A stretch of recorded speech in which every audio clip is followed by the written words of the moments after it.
आज के इस वीडियो में हम बात करेंगे कि एग्जामिनेशन सेंटर पर, एग्जाम हॉल में और अपने कॉपी में क्या क्या गलतियां नहीं करनी है।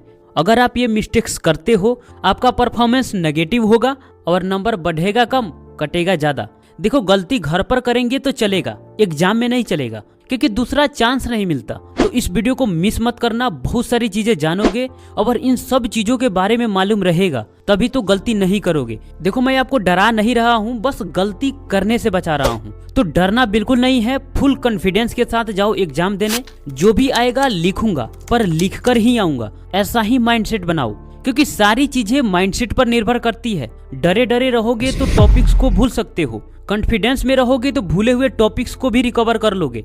तो ज्ञान की बात हो गई, अब मिस्टेक्स को जानते हैं। पॉइंट नंबर 1, एग्जामिनेशन सेंटर पर पहले चले जाना, बाथरूम होकर जाना। समझ रहे हो? अगर जल्दी चले जाओगे तो गेट पर लगे हुए लिस्ट को इत्मीनान से देखोगे और अपने रोल नंबर के अकॉर्डिंग अपने रूम का पता कर लोगे, right. Point number 2, cheating and examination centre पर क्वेश्चन लीक हो गया है, व्हाट्सएप यूनिवर्सिटी से आया है, इसके चक्कर में तो बिल्कुल मत पड़ना, क्योंकि ऐसे कारनामे करने वाले बहुत बेवड़े लोग मिलते हैं। व्हाट्सएप यूनिवर्सिटी इतना खतरनाक है कि एग्जाम से पहले स्टूडेंट्स का माइंड डाइवर्ट कर देते हैं। बहुत सारे स्टूडेंट चीट ले जाने पर मजबूर हो जाते हैं। आपको लगेगा कि मैं भी देख लूं एक बार, इसके चक्कर में मैं भी पढ़ूं, लेकिन नहीं।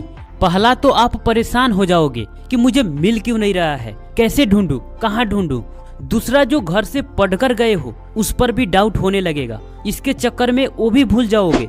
और तीसरा, अगर पेपर पर कुछ लिख कर ले गए और पकड़े गए तो क्या होगा? उसके बाद जो होता है बुरा होता है। अगर वो कुछ ना भी करेंगे तो आपका टाइम बर्बाद जरूर करा देंगे। और देखो, जब एक एग्जाम के लिए खुद की पढ़ाई पर भरोसा नहीं है तो लाइफ में क्या उखाड़ लोगे? 2 साल बाद तुमसे कोई पूछने नहीं आएगा कि तुम्हारा नंबर कितना आया था, पूछेंगे सिर्फ कि तुम अभी क्या कर रहे हो। और मुद्दे की बात तो ये है कि 10th में लगभग 12 से 14 पेज और इंटर में लगभग 20 से 22 पेज लिखना पड़ता है। इसमें बोर्ड के अनुसार अलग अलग कॉपी होते हैं, पर उसमें 1 पेज की चीट ले जाकर तुम कितना लिख लोगे? और रही बात ऑब्जेक्टिव की, तो अगर तुम कुछ नहीं भी जानते हो तो भी टिक लगाओगे तो 30 से 40% सही हो ही जाएगा। और जो व्हाट्सएप पर भेजते हैं वो ऐसे ही करके भेजते हैं, 1 नंबर का A, 2 नंबर का C, 3 नंबर का D, 4 नंबर का B, और ऐसे ही कुछ भी लिस्ट बनाकर फॉरवर्ड कर देते हैं और स्टूडेंट्स इसके चक्कर में पड़ जाते हैं। तो मैं फिर से रिक्वेस्ट कर रहा हूं कि चीटिंग के चक्कर में बिल्कुल मत पड़ना। यस या नो कमेंट बॉक्स में जरूर बता देना।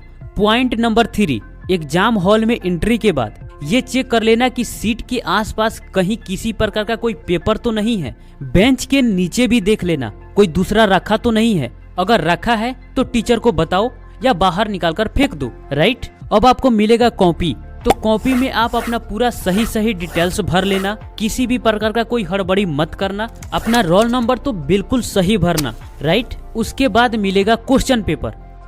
Point number 4, instruction reading. 15 minute मिलते हैं सिर्फ इंस्ट्रक्शन पढ़ने के लिए। स्टूडेंट यथासंभव अपने शब्दों में ही आंसर दें और जितना कहा गया है उतना ही लिखें। शब्दों का मर्यादा रखें। सेक्शन कितने हैं और किस सेक्शन में ऑब्जेक्टिव क्वेश्चन है और किस सेक्शन में सब्जेक्टिव क्वेश्चन है, कितने शॉर्ट क्वेश्चन है और कितने लॉन्ग क्वेश्चन है और कितने मार्क्स का है, सब दिया रहता है, राइट। तो क्वेश्चन पेपर मिलने के बाद 15 मिनट इंस्ट्रक्शन अच्छे से पढ़ो, कोई दिक्कत नहीं। उसके बाद क्वेश्चन को अच्छे से रीड करो, कम से कम 2 से 3 बार। क्वेश्चन समझ में आने के बाद ही आंसर लिखना। एक शब्द इधर उधर होने की वजह से अर्थ का अनर्थ हो जाता है और एग्जामिनर इसका फायदा उठाते भी हैं, शब्द या अंक चेंज कर देते हैं। तो क्वेश्चन ध्यान से पढ़ो और जब समझ में आ जाए उसके बाद आंसर लिखो, राइट।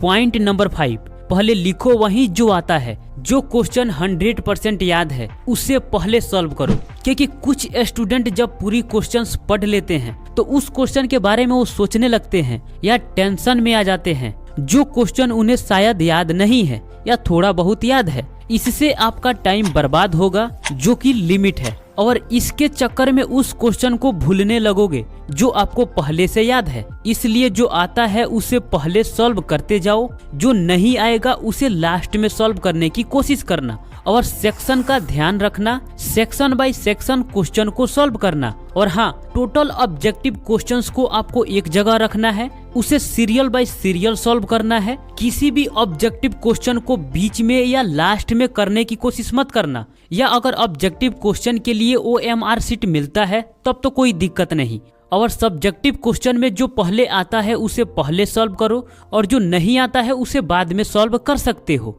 और गलती से भी क्वेश्चन नंबर देना मत भूलना। एक बार इन सभी कॉपी को देख लो कि क्वेश्चन नंबर कैसे दिया जाता है। ये टॉपर्स की कॉपी है, तो अगर आप अपनी क्वेश्चन का आंसर ऐसे लिखोगे तो सही रहेगा।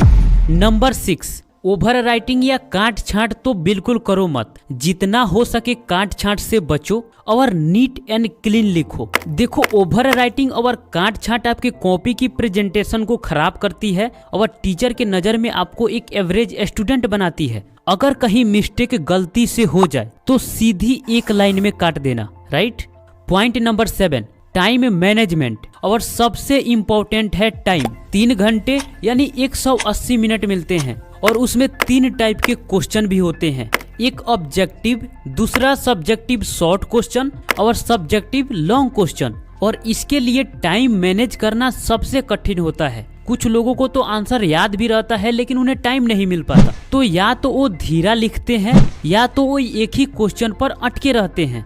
अगर कोई क्वेश्चन अटक रहा है और कुछ पार्ट सॉल्व कर दिए हो, अगर आपको लगता है कि इसमें टाइम लगेगा तो उसके लिए स्पेस छोड़ो और आगे बढ़ो, लास्ट में सॉल्व करना। तो पेपर का टाइम मैनेज करने के लिए घर पर सैंपल पेपर सॉल्व किया जाता है, ताकि आपको पता तो चले कि क्या आप 3 घंटे में पेपर सॉल्व कर पा रहे हो। अगर नहीं तो राइटिंग स्पीड बढ़ाओ और बार बार पेपर को सॉल्व करो। पॉइंट नंबर 8, नए पेन का यूज मत करना। एग्जाम में उस पेन का यूज करना ही सख्त मना है जिसे पहले आप कभी लिखे नहीं हो। ऐसा भी होता है कि स्टूडेंट शॉप पे जाते हैं और जो शॉप वाले पेन दे देते हैं वही एग्जाम में लेकर चले जाते हैं। या कुछ स्टूडेंट ऐसे भी होते हैं जो दिखावे के लिए महंगे दाम के पेन खरीद लेते हैं। इससे नुकसान क्या है, आप सही से लिख नहीं पाओगे। आपका जो ग्रिप है वो किसी और पेन के लिए बना है, आदत उसकी लगी है। और जिस दिन सबसे ज्यादा लिखना है, अच्छे से लिखना है और जल्दी भी लिखना है, उसी दिन आपके ग्रिप के अकॉर्डिंग पेन नहीं मिलेगा तो क्या होगा, हैंडराइटिंग खराब होगी, धीरे लिखोगे, उंगलियां जल्दी थक जाएगी। तो ऐसा गलती मत करना। पहले से जो पेन यूज करते हो उसका 2-2 पीस लेकर जाना। अगर एक का बॉल गिर जाए तो दूसरा यूज करना। पेन का कलर ब्लैक और ब्लू होगा, ना ग्रीन और ना ही red. Point number 9, diagram and image के लिए पेंसिल यूज करो। मैथ के दिन, साइंस के दिन और SST के दिन पेंसिल, इरेजर और शार्पनर मत छोड़ना। डायग्राम पेंसिल से बनाना, पेन से नहीं। डायग्राम ज्यादा छोटा मत बनाना और ना ही ज्यादा बड़ा बनाना, ताकि डायग्राम देखने के बाद किसी को भी समझ में आ जाए। Point number 10, rechecking answer. Paper submit करने से पहले एक बार सभी आंसर को चेक कर लो कि कुछ मिस तो नहीं हो गया है, खास करके मैथ में जिसमें आंसर सबसे ज्यादा इंपॉर्टेंट होता है। कुछ स्टूडेंट तो आंसर सॉल्व कर देते हैं लेकिन लिखते समय मिस्टेक करते हैं, CM छोड़ देते हैं, मीटर छोड़ देते हैं, किलोमीटर छोड़ देते हैं। अगर इसे नहीं लिखते हो तो आंसर सही होने के बावजूद भी नंबर कट जाता है। तो आंसर सही से दिखे इसके लिए उसके नीचे अंडरलाइन कर दो। तो एग्जाम में ये 10 मिस्टेक बिल्कुल मत करना और एग्जाम अच्छे से देकर आना। तो दोस्त, कैसा लगा वीडियो कमेंट बॉक्स में जरूर बताना। मिलते हैं आपसे फिर अगले वीडियो में, तब तक के लिए आपका धन्यवाद।